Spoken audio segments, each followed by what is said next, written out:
Welcome back to my mini vlog, and for today's video may nakita na kayong chicken feet dyan at saka ibang chicken.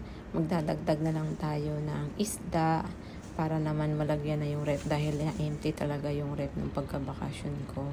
Plus nagdagdag na rin ako ng 2 tray ng itlog dahil mura lang siya, malalaki pa, 15 lang yan siya. Plus syempre nagdagdag na rin ako ng gulay at mga kung ano-ano pa. So, ito na yung mga nabili namin at binabayaran na namin. Oh, ayan na yung lahat na napamili namin. Medyo napadami-dami ngayon.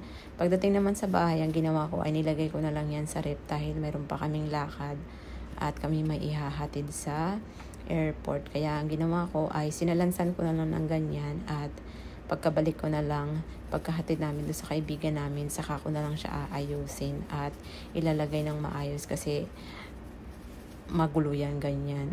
So, ito na nga pala yung kaibigan namin na uuwi ng Pilipinas at inaayos na pagkababa nung sasakyan yung kanyang dadalahing TV at kami ay magkakape muna. After nga ng konting chikahan ay umalis na rin kami dahil magagabi na rin at syempre para makapag-check-in na rin siya ng kanyang gamit. So, ayun lang for today. Bye!